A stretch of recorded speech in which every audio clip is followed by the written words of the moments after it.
It's time to be kind with Marley Q.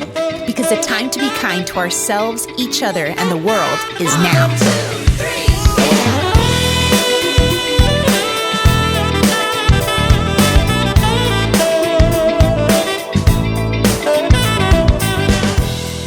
Hi, Parker. I'm Marley Q, and welcome to episode 18 with Kemy Joseph. Kemy is a longtime Parker, international speaker, and founder of Fear's Advantage, where he helps entrepreneurs harness their fears to generate infinite wealth in life and business. He was one of the very first people I asked to make time to be kind as I was launching this podcast, and learned that he was starting his own weekly live show on Facebook the same day.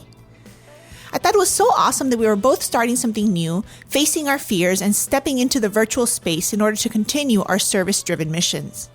Kemy joins us today to share a bit of his inspirational story and enlighten us on how we can learn to use our fears to our advantage and be kinder to ourselves, each other, and be the spark of change that we wish to see in the world. Sit back, relax, and get ready for this super inspiring interview. Let's listen. Oh, I am so excited to have my dear friend and Parker, Kemy Joseph, making the time to be kind with me and everyone listening today. Welcome to the show, Kemy. Yes, thank you so much for having me, Marley. And again, just congratulations on launching it. I love the first episode 0, and you talk about pursuing your dream. It was super inspirational. So thanks for having me on as well. Thank you. You know, not everybody takes the time to listen to episode 0. So I really appreciate that you did. And I kept it to 5 minutes. Yeah, we're talkers. We're excited. We get so caught up in our message. And so that was also inspirational. Like, all right, she kept it in 5 minutes. I can come on your show and keep it tight. So thanks for the challenge as well.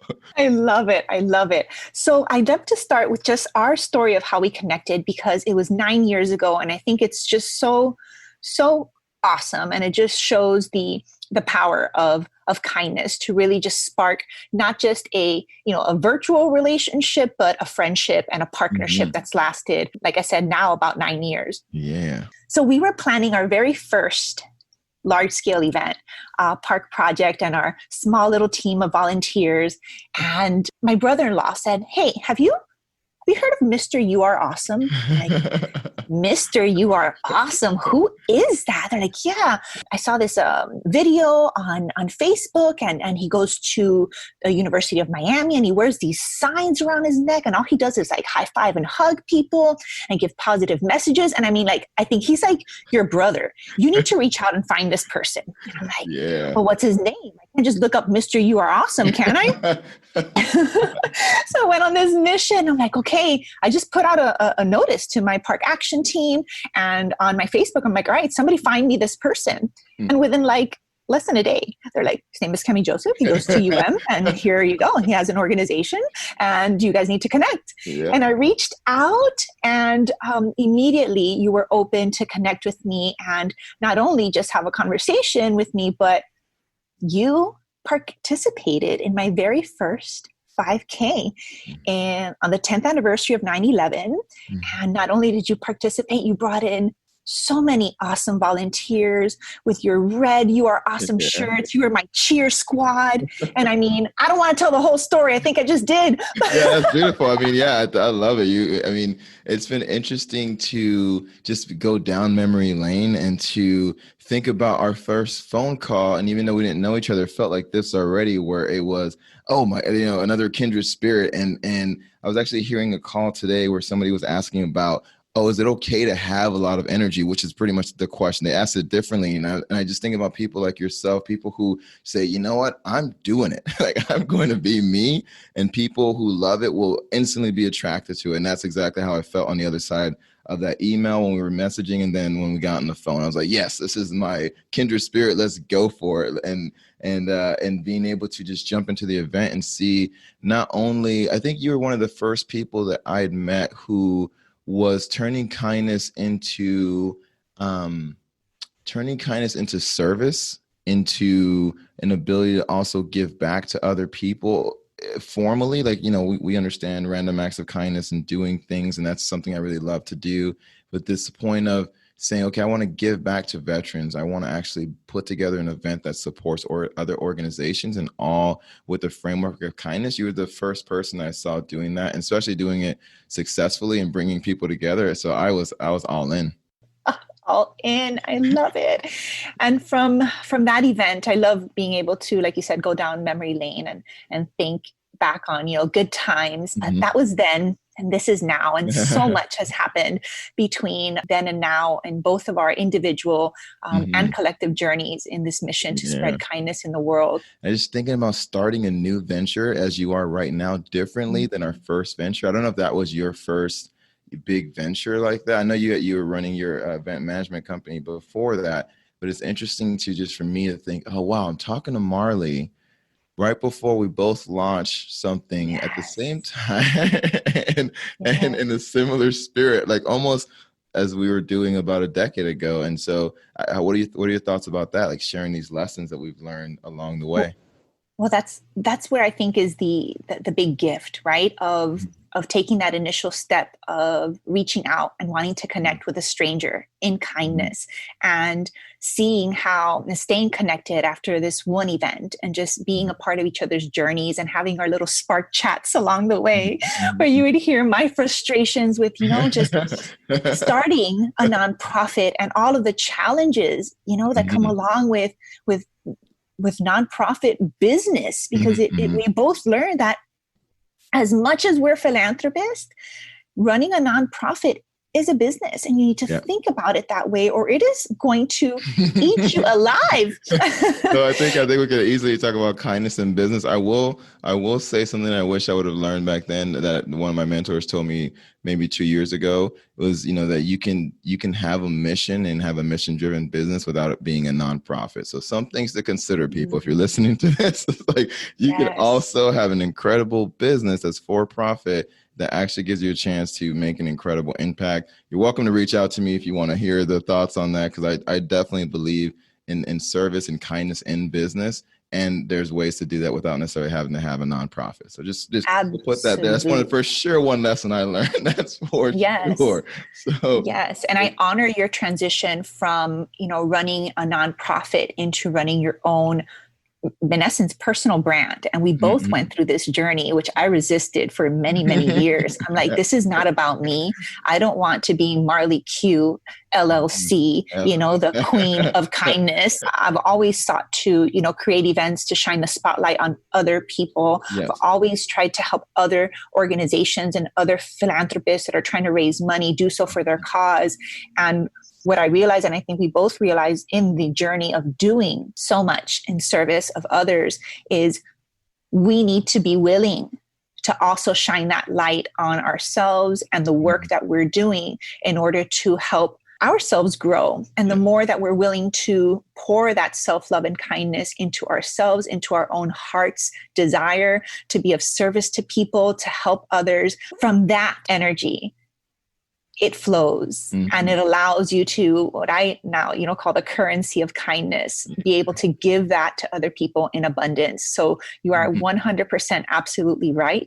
I had to take a big break from focusing on my nonprofit work, but I never took a break from focusing on the nonprofit mission, right? I really had to shift gears. And I know you had to shift gears and really focus on our for-profit business so that we were okay, financially in order to be able to give more than we were able to from kind of an empty cup. Wouldn't you agree? Yeah. I think it's like even the difference between a nonprofit mindset and a for-profit mindset. And, I love what you just said there about we're still on mission. And I was hearing from John Gordon and John Maxwell talking about that our purpose is bigger than our goals. And I would say our mission is bigger than our delivery system, right? So our mission is like, for me, I'm on the same mission. I wear different shirts now. People don't know, we used to have your awesome shirts and all that. I'm wearing one right now, but it's like, I changed the external, but the internal actually has become incredibly strong.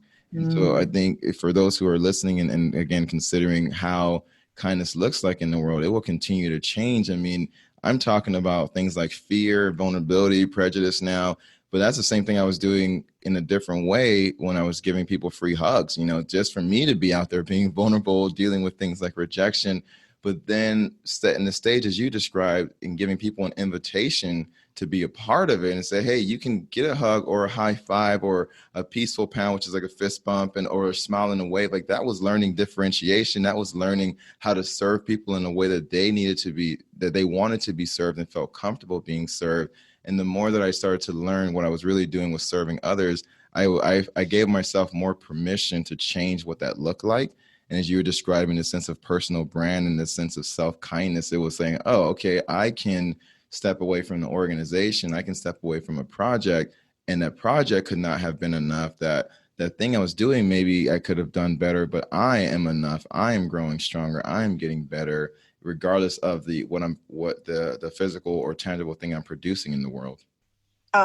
That's so wonderfully said. And I hope that it's just as enriching and valuable to those listening, because a big thing that held me back from, I see this podcast as just another avenue, another way, another event, so to speak, for me to be able to channel my energy and share my message of kindness. But it's the same exact mission, just in a way that no longer drains me of energy, right? And being able to be honest and be real and grateful, while at the same time vulnerable and sharing how scary that is, right? I mean, I let fear, I was slow dancing with fear for a few years before I gave myself permission to call myself an inspirational speaker, gave myself permission to step on that little red rug and become a TEDx speaker, gave myself permission to sit behind, this microphone to no live audience and feel my voice, my throat shaking and being like, no, but you know what? The mission and the purpose is greater than my fear. Yeah, it's so funny because I have my headset in and I mute my voice so I don't hear my voice as I'm hearing it. Yeah, so I've had to figure out still how to work with my own fear of hearing myself as I'm doing this. And I think it was Trent Sheldon that said, because he's talking about live streaming. He does one every week in multiple videos as well. He was saying, thinking about who's on the other side of the computer in this case, or who's on the other side of the screen who needs to hear that.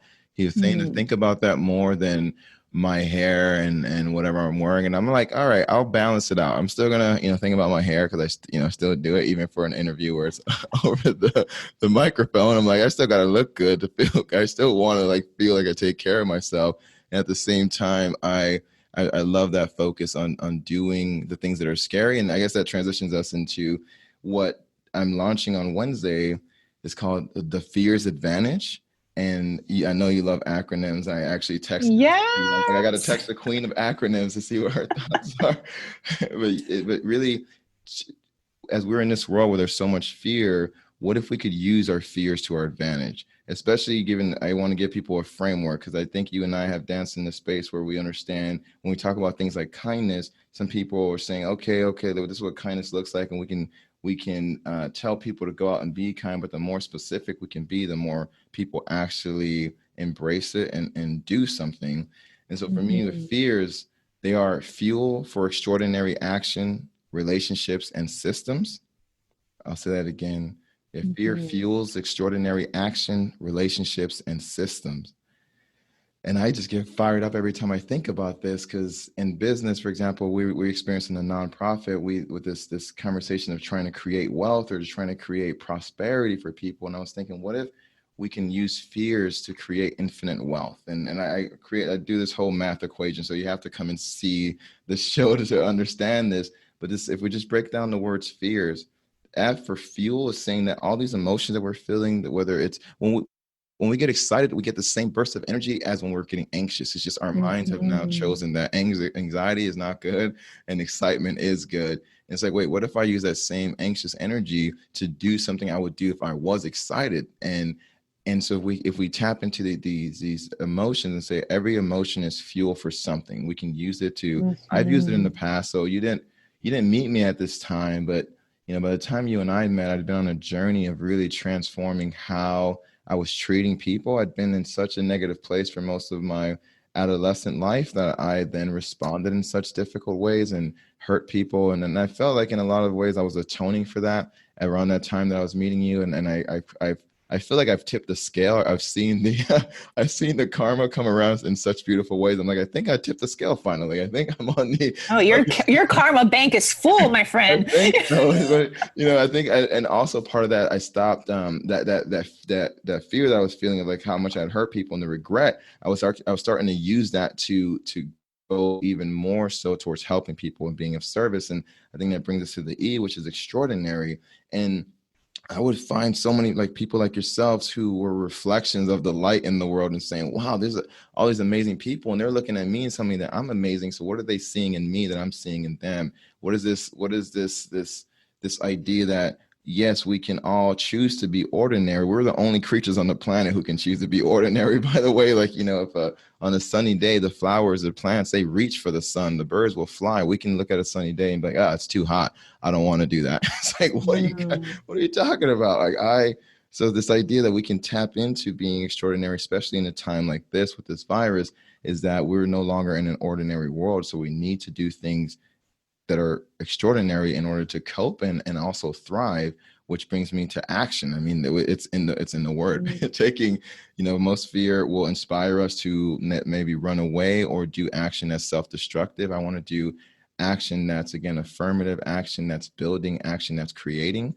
And with the relationships part of the acronym, especially in business, because this is mostly targeted to entrepreneurs and business folks, and because I think those folks are wanting to take more responsibility and tying their purpose to their income. That's a huge thing. Right? That's a huge thing to say. My purpose is also tied to my income. So the greater I serve my purpose, the greater my income, the greater I can give back. It's like, at least when I made that decision, it changed every way that I think about it. And so now I'm focused on relationships in a way to make sure I honor people, even in the time where people were being laid off.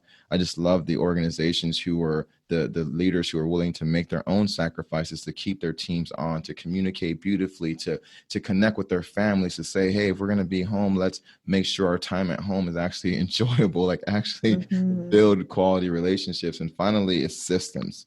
I think it's on the far end of emotions, right? When we're emotional, we don't necessarily think long term. We don't necessarily think in logic, where systems can be almost too logical and dry. If we balance them out, we can actually build systems. Like, I have a budget in place that allows me to stretch my money until August.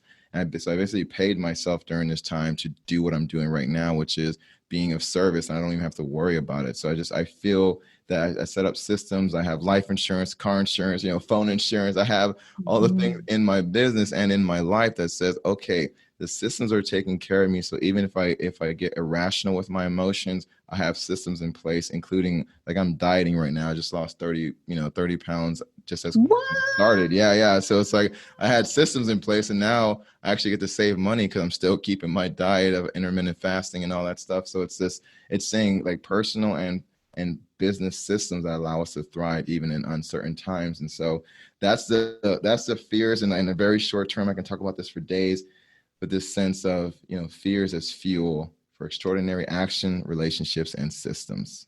Oh, and turning that into your advantage. I absolutely love your acronym. Can I add it to my favorite list of top acronyms? Please. Oh, I love it. All right. So tell me about your show and your live stream that you're doing on Wednesdays. How can people see it? How can we connect? Well, it's beautiful to be, again, inspired by you, and the fact that we are launching it at the same time. It's just like, are you kidding me? It's awesome. So, 1 month ago, I was traveling home, and that was going to be my last trip. I mean, it basically became my last trip. And it's interesting to know that was March 15th. And without even thinking about it, on April 15th, I'm launching a show. And so I've only been in quarantine for a month, and I'm just like, wow, this has been a crazy month. And so tomorrow, and moving forward, people can join us. There's a Facebook group called Fears Advantage. They can go to fearsadvantage.com, just as it's spelled, FEARS, and fearsadvantage.com, or find us on Facebook. Fears Advantage is the group name. And so every Wednesday at 3 p.m., we'll be doing a live show. So there's going to be music. You already know I love music, and I'm so grateful that Bert has made music for you. And I love music to change people's states. So it'll be motivational hip hop. It'll be, I don't want to give it away. There's a lot of remixes to, I found a great remix to Let It Be. And just, you got to come and check this out. And then and the content, the bulk of it is around what can we do to, one, manage our own emotions, but use our fears in our business to actually grow our business, grow our impact, and grow towards infinite wealth. And then we end with more music. And it is, I'm getting excited talking about it. It's tomorrow. So I'm also stressed about it. So I'm using that stress to kind of fuel me forward to get all the Fuel, details, right? extraordinary action, relationships and systems. Go, Yes. Kemy. Yeah, it is. Anybody who comes, I believe will get, like I said, I get to be very real in this, like you're describing here in this podcast. And I get to uncensor myself and be vulnerable, but at the same time, be very practical. I think that balance is what is serving me right now to grow faster than I've ever grown anything. And I believe it will also serve others to see and receive permission to do the same. Hey, real quick. Now's a good time to tell you that I've created an online course called The Best Way to Stress Less to teach you a simple, quick, and effective technique to help you manage stress so that you can feel happier, more productive, focused, and present every day. I have a special discount code for my kind crew, and you can find it along with the details and a link to register today in this episode's show notes over at marleyq.com/18. Registration closes August 1st, so now is the time to be kind to you because you deserve to stress less and feel your best every day. Now let's get back to the episode. As a witness, as an observer, and a fellow, Parker in this journey, I am so, so proud of you. And I am just in awe of your awesomeness all the time and how you've been able to use this time of uncertainty that's fueled with anxiety, right? How you're able to okay, that anxiety can either paralyze me into a state of worry or stress, or I can ground myself by kind of fueling myself with the love, the kindness, the self-care that I need in order to be able to tap into that extraordinary ability that you have to be of service, that extraordinary ability that we all have to be of service if we're able to kind of turn that attention inward and really connect with that love and action, because I know we both agree that kindness is love in action. Yes. Well, that's what's interesting is some people ask me, Kemy, do you get nervous? I'm like, yeah, I get nervous when I go on stage. I mean, to me, it just lets me know that what I'm about to do is important. And if I wasn't nervous, then I would be like, why am I even doing this? It doesn't matter to me. It's again, this is where I think those are the genesis, those kind of questions where people are like, aren't you afraid to give hugs? Well, right now is a different fear of hugs, because of, the quarantine, which is a whole nother story. But the point before was it's about, I was focusing more on connection. I was focusing more on what I wanted to say yes to than what I wanted to say no to. And even in this, we've been literally testing equipment, I don't know if you have to do the same process, but it's nuts to prepare for something like this. And it's, I think that the stress, what I'm more proud of myself reflecting from 10 years ago is I used to then power through it more. And I would say, I just got, I would kind of grit my teeth and get more agitated. And now I'm like, let me just go take a walk real quick. Let me call a friend, phone a friend to get a lifeline. I need somebody to help pull me out. And it's interesting to give myself the permission to rest or get good food, things that I wasn't doing before. So I feel most proud of how the quality of my stress or the amount of time that I have been in stress has decreased. And so when somebody sees this, whenever time they're watching this later on, they may catch me in a moment of stress, and I'm more willing to deal with it, to love it, and to use it. Yeah, to not let it control you. Not let it control you. I absolutely love that. I've learned quite a bit of that myself in my own self-care journey as well. And I think that, when people ask, how do you make time, right, to be kind to yourself when you have so many competing priorities? How do you make time to be kind to others in such a big way and to the world? I love your answer to that. It was very simple. It was how you make time for anything, right? But specifically how you make time to be kind. Because I asked that when I was, I'm becoming a new mom. I'm expecting a second baby. I'm like, how am I going to start this podcast and commit so much time to this? How can I create large scale events when my focus is on having a baby and raising a baby? And I was going through all of this, just stress and not knowing, right? And uncertainty. And you're like, you know what? I think you need to go back and revisit your purpose and get crystal clear on the purpose and the consequence of not spreading kindness, the consequence of not sharing your voice. It's more of how my dear friend Luli B, who will also be on this show very soon, told me one day. She's like, how dare you not? Mm-hmm. How dare you not? Be fearful and do it anyway.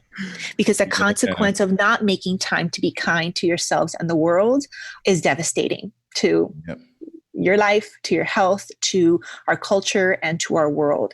And to an extent, we're experiencing that. To another extent, we're experiencing, I think, an immense amount of kindness that's coming to the forefront, that this uncertainty in the situation is tapping into people's hearts and people's callings. And if they would just kind of reconnect with that and get really clear on their purpose and ask themselves, what's the consequence of you not making time to be kind? Mm-hmm. Yeah, it's beautiful. I mean, I love that was your answers. But I agree, it's beautiful. I mean, it's funny because I've just stopped taking so much ownership for I take ownership for what I say. I'm going to make sure I only say things that are true. And the idea that's not my idea. It's awesome. It's like the idea. I love it. I mean, because folks were sharing that same type of message today on this call I was on, and just reminding us to take that time for ourselves. And for me, I've had the physical journey. We've talked about this, like being able almost temporarily handicapped for about a year. And that was so difficult. And so to me, that consequence answer is definitely true. And somebody said it in a similar way as you were just reflecting. We were getting off the call yesterday at midnight as we've been doing all these things. And I texted you at 1 or emailed you at 1, but can we reschedule? It's like, so small things, at least asking for what I want. But so we're getting off this call at midnight, and Reiko, who's a co-host of the Fears Advantage Live, he said, Kemy, get rest. You're too important right now, man. Get rest.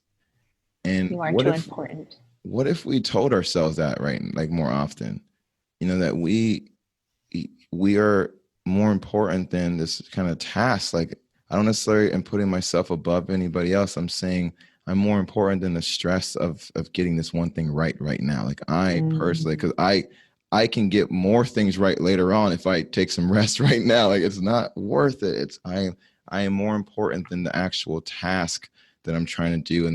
And just that moment, I just give that reflection there too, of just saying that, we're more important than our stresses, and we are definitely more important than our fears. And if we can remind ourselves that allows us to feel that sense of being extraordinary. So we give ourselves the permission to be kind to ourselves, to take a rest, because we know we're going to do something greater with that energy and that renewal. Yes, 1,000 times yes. And with that, Kemy, thank you so much for making the time in your super duper busy schedule as you're getting ready to launch this awesome Fears Advantage Live. I really appreciate you making the time to prioritize this and being of service to those listening. Thank you, Kemy. Absolutely. Thank you again for the opportunity and for pursuing your dreams. I'm so excited. Yes, congratulations again. Thank you. I was so inspired by this conversation with Kemy that I invited him back 2 months later for an update after I witnessed him having to face his fears again and tap into his courage in order to rise and be of even greater service during these difficult times. If you enjoyed making time to be kind for today's episode, then don't miss next Wednesday's first ever back-to-back interview to inspire you to use your fears to your advantage. For today's episode's show notes with links, pictures, and transcription, visit marleyq.com/18. Thank you for listening. If you're inspired to make a little more time to be kind, please subscribe, leave a kind review, and share with a friend who would appreciate this podcast too. Thank you for being the spark of kindness. See you next time.